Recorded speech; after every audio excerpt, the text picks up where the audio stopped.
நலமே சூழ்க, எல்லோரும் வாழ்க. ஒரு மனைவி கணவனுக்கு ஃபோன் போடுறாங்க. "எங்க மணி 4 இன்னும் சாப்பிடலையா? உங்களுக்கு பசிக்கலையா?" அப்படின்னு கேட்குறாங்க. அவர், "இல்லைம்மா, வேலை ரொம்ப அதிகமாக இருக்குது, அதனால் சாப்பிட முடியல."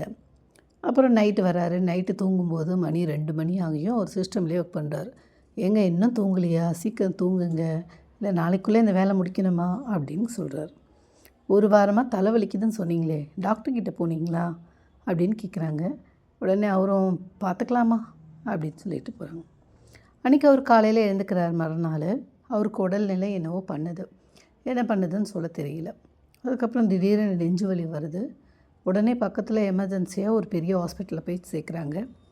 சேர்த்த உடனே அவங்க என்ன செய்கிறாங்கன்னா, "இல்லை, சிவியரான ஹார்ட் அட்டாக் வந்துடுச்சு, நீங்கள் இம்மிடியேட்டாக வந்துட்டு சில ப்ரொசீஜர்ஸ் பண்ணணும், நீங்கள் அமௌண்ட் கட்டுங்க" அப்படின்னு சொல்கிறார். இது வரைக்கும் அவர் ரொம்ப கஷ்டப்பட்டு உழைச்சி பல லட்சம் ரூபாய் என்ன பண்ணியிருக்காருன்னா பேங்க் பேலன்ஸாக வச்சுருக்காரு. திடீர்னு இந்த உடம்பு முடியாத போது அவர் டாக்டர்கிட்ட சொல்கிறாரு, "டாக்டர், எவ்வளோ செலவானாலும் பரவாயில்ல, என் உயிரை காப்பாற்றிடுங்க" அப்படின்னு சொல்கிறாரு. இந்த ஒரு வார்த்தை போதும்ல. அப்புறம் என்ன செஞ்சார் டாக்டரு, எல்லா ட்ரீட்மெண்ட்லாம் முடிஞ்சு ஒரு 2-3 நாள் அங்கே அட்மிட் ஆகி அதுக்கப்புறமா வெளியில் கிளம்பும்போது பில்லு பார்த்தா, அவருக்கு நெஞ்சு வலி வந்ததை விட இந்த பில்லை பார்க்கும்போது அதிகமான திரும்ப போன நெஞ்சு வலி வந்த மாதிரி இருந்துச்சு. இது கூட பரவாயில்ல. அப்புறம் அவர் விஷயத்த சொல்கிறார் டாக்டர், "இனிமேல் நீங்கள் வேலைக்கே போகக்கூடாது, வீட்டிலே ரெஸ்ட் எடுக்கணும்" அப்படின்னு சொல்கிறார். இப்போ நீங்கள் நல்லா யோசிச்சு பாருங்களேன், ஒருத்தருடைய வாழ்க்கை சூழல் அப்படியே மாறுது. அவருடைய பேங்க் பேலன்ஸ் வச்சுருக்கும்போது அவருக்குள்ளே நிறைய கனவுகள் இருந்திருக்கும். நம்ம இப்படி செய்யலாம், அப்படி செஞ்சுருக்கலாம், இங்கே போகலாம், அங்கே போகலாம், நம்மளுடைய வயதாகும்போது இருக்கக்கூடிய ஒரு சேஃப்டி ஃபண்டாக வச்சுக்கலாம், இப்படி நிறைய கனவுகளோடு வச்சுருப்பாங்க. ஒரு மனிதன் ரெஸ்ட் எடுத்து, அதாவது உழைச்சிட்டே இருக்கிறவங்க ரெஸ்ட் எடுத்தாங்கன்னா அப்புறம் ரெஸ்ட் இன் பீஸ் தான். இதுக்கெல்லாம் காரணம் என்ன? நம்மளுடைய உடல் மொழியை தெரிஞ்சுக்காமல் இருக்கிறது தான். இந்த உடல் கட்டாயமாக இந்த சிவியரான நோய்க்கு முன்னாடி நிறைய அறிகுறிகளை அவருக்கு சொல்லியிருக்கோம், கட்டாயமாக சொல்லியிருக்கோம். நெஞ்செரிச்சல் இருந்திருக்கும், அந்த ஹார்ட் அட்டாக் வரதுக்கான சிம்டம்ஸ் பல மாதங்களாக அவருக்கு அறிவுறுத்திக்கிட்டே இருக்கும், நான் இப்படி இருக்கேன் என்னைய அப்படின்ட்டு. இவர் நல்லா பாருங்களேன், இவர் குடும்பத்தை பார்த்தாரு, இவர் பாஸுக்காக உழைச்சார், அதுக்கப்புறமா சுற்றி இருக்கிற ரிலேட்டிவ்ஸ்காண்டி இப்படின்னு எல்லாத்துக்காகவும் பார்த்தாரு. ஆனால் தன்னுடைய உடல்நிலைக்கு மட்டும் அவர் எந்த விதமான ஸ்டெப்பும் எடுக்கலை. இப்போ நான் சொன்ன இந்த சம்பவம் நிச்சயமாக ஏதாவது ஒரு குடும்பத்துலேயோ இல்லை பக்கத்து வீட்லேயோ இல்லை சொந்தக்காரங்களுக்கோ இந்த விஷயம் நிச்சயமாக நடந்திருக்கும். அதுவும் பெண்கள் அவங்களோட உடல்நிலையை கவனிக்கிறதுல ரொம்ப பின்தங்கி இருக்கிறாங்க.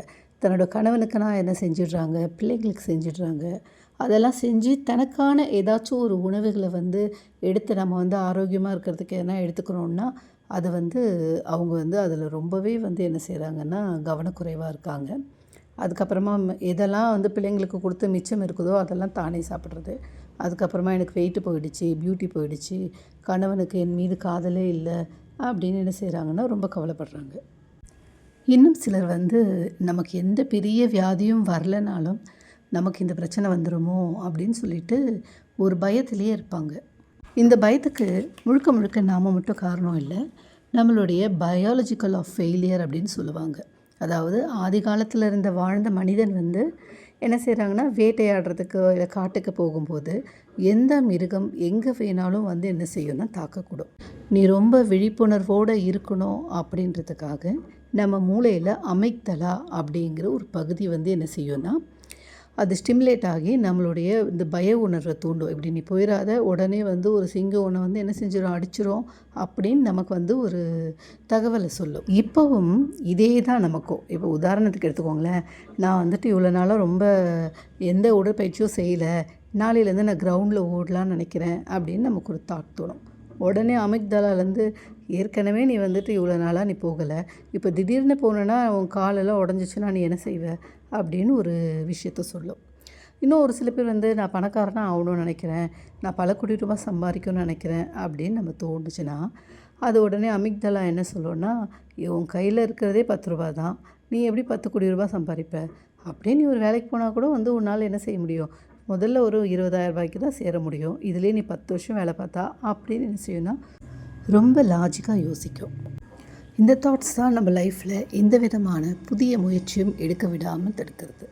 நம்ம போன வீடியோவில் டெஸ்லா ஒரு எக்ஸ்பெரிமெண்ட் பண்ணார். மெக்கானிக்கல் ஆசிலேட்டரை வச்சு ஒரு வைப்ரேஷன் ஃப்ரீக்வன்சியை உருவாக்குன மாதிரி இயற்கையாகவே நம்ம மூளையில் நியூரான் ஆசிலேஷன் அப்படிங்கிற ஒரு பகுதி இருக்குது. அது என்ன செய்யுன்னா காந்த அதிர்வுகளை எப்போவுமே இயற்கையாக நடந்துக்கிட்டே இருக்கும். அதனால தான் நீங்கள் பாசிட்டிவாக சொல்லுங்கள், நெகட்டிவாக யோசிக்காதீங்க அப்படின்னு நிறைய விஷயம் சொல்கிறதுக்கோ, இல்லை நம்ம ரிப்பீட்டடாக நான் லைஃப்பில் வின் பண்ணுவேன் அப்படின்னு ஒரு விஷயத்தை தொடர்ந்து சொல்லும்போது அந்த அதிர்வுகள் தொடர்ந்து இருக்கும்போது ஓகே இவங்க இதுக்கு தான் ஆசைப்படுறாங்க போல இருக்குது அப்படின்னு என்ன செய்யும்னா அதற்காக நம்மளுடைய உடலையும் எண்ணங்களையும் அது தயார்படுத்தும். அமிக்டலா ஒரு ஸ்விட்ச் மாதிரி. ஆக்சுவலி ஏதாச்சும் நம்ம உணர்ச்சி வசப்படுறோம் அப்படின்னு சொல்கிறோம். உதாரணத்துக்கு ஒருத்தர் பேசிக்கிட்டே இருக்கார், திடீர்னு அவர் கை ஓங்கி அரைஞ்சிடுறதும், இல்லை சடனாக கத்தி எடுத்து குத்தி கொலை பண்ணுறதும், இதெல்லாம் பார்த்திங்கன்னா அமிக்டலாலேருந்து வரக்கூடிய ஒரு சிக்னலை நம்ம உணர்ச்சி வசப்பட்டு நீ என்ன சொல்லிட்டியா, என்னையை பற்றி நீ இப்படி சொல்லிட்டியா அப்படின்னு உணர்ச்சி வசப்படுறது அமிக்டாலாலேருந்து வரக்கூடிய சிக்னல் தான். எப்படி இந்த அமிக்டாலாலேருந்து வரக்கூடிய சிக்னலை எப்படி ஆஃப் பண்ணுறதும், நமக்கு நோய் வர்றதுக்கு முன்னாடி என்ன மாதிரியான நம்ம உடம்புல அறிகுறிகள் தோணுது, அப்படி தோணும்போது நாம் எதையெல்லாம் மாற்றிக்கணுங்கிறது தான் இந்த உடல் சார்ந்த அறிவியல். நல்லா ஞாபகம் வச்சுக்கோங்க, நீங்கள் இந்த உடலுக்காக செய்யக்கூடிய அனைத்தும் அது செலவு கிடையாது, அது வரவு தான், ப்ராஃபிட் தான் உங்களுக்கு. இதை தவிர நீங்கள் ஹோட்டலுக்கு போகிறது, பார்ட்டிக்கு போகிறது, கெட் டுகெதர் போகிறது, இதெல்லாம் ஆரோக்கியம் இல்லாத செலவுகள் தான். அந்த எக்ஸ்பென்சஸும் இதுவும் எக்ஸ்பென்சஸ் கிடையாது. சரி நாம் இதெல்லாம் பண்ணுறோமே, எப்படி இருந்தாலும் ஒரு நாள் நம்ம இறக்க தானே போகிறோம், அப்படி இருக்கும்போது எதுக்கு நம்ம இவ்வளோ மெனக்கிடணும் அப்படின்னு உங்களுக்கு தோணலாம். உண்மை தான். இதில் நம்ம ஒரு விஷயம் புரிஞ்சுக்கணும். அதாவது நம்மளுடைய முன்னோர்கள் எல்லாருமே லாங் லிவ் ஷார்ட் டை அப்படி சொல்லுவாங்க. அதாவது ரொம்ப காலம் ரொம்ப ஆரோக்கியமாக வாழ்வாங்க. அவங்களுடைய இறுதி காலம் வரும்போது ஒரு சில நாட்கள் மட்டும் என்ன செஞ்சுருவாங்க, அதுக்குள்ளேயே அவங்க மரணம் அடைஞ்சிருவாங்க. இப்போ என்ன பிரச்சனை அப்படின்னு பார்த்திங்கன்னா ஷார்ட் லிவ் லாங் டை. அதாவது ரொம்ப குறுகிய காலம் வரைக்கும் ஆரோக்கியமாக இருக்காங்க, ஒரு 20-25 வருஷம் வரைக்கும். அதுக்கப்புறம் அவங்களுக்கு மூட்டு வலி, தலைவலி அப்படியே அந்த லாங் டை சொல்லுவாங்கள்ல, ரொம்ப நீண்ட காலமாக அந்த வலியோடு பயணித்து அவங்க இறக்குறாங்க. உலகத்திலே வலி நிறைந்த விஷயம் என்ன தெரியுமா, நம்மளுடைய அன்றாட ஒரு சின்ன வேலைக்கு கூட இன்னொருத்தவங்களை எதிர்பார்க்குறது தான். அதாவது உடம்பு முடியாதவங்க பெட் ரிட்டர்னில் இருக்கும்போது உடலை அவங்களே கூட திருப்பிக்க முடியாது. அது ஒரு மிகப்பெரிய கொடுமை. அதனால தான் பெரியவங்கள்லாம் சொல்லுவாங்க கை கால் சுகமாக இருக்கும் போதே போய் சேர்ந்துடணும் அப்படின்னு சொல்லிட்டு. ஏன்னா அது அவங்களுக்கு தெரியும் அது எவ்வளோ ஒரு பெரிய கொடுமை அப்படின்னு சொல்லிட்டு. அதனால் உடல் மொழி நம்ம எவ்வளோ லாங்குவேஜ் படிக்கலாம், எவ்வளோ பெரிய பெரிய படிப்பெல்லாம் படிக்கலாம். ஆனால் யாரெல்லாம் இந்த உடல் மொழியை தெரிஞ்சிக்கலையோ அவங்க நிச்சயமாக என்ன செய்வாங்கன்னா இந்த ஆரோக்கியத்தோட பிடியிலேருந்து விலகிடுவாங்க. அடுத்த வீடியோவில் நோய் அறிதலை பற்றி ஒரு சுவாரஸ்யமான ஒரு விஷயம் இருக்குது. இப்படி தினமும் கொஞ்சம் கொஞ்சமாக நம்மளுடைய நோயை பற்றியும் நம் உடலை பற்றியும் தெரிஞ்சு ஆரோக்கியமான வாழ்க்கையின் பயணத்தில் பயணிப்போம். நன்றி.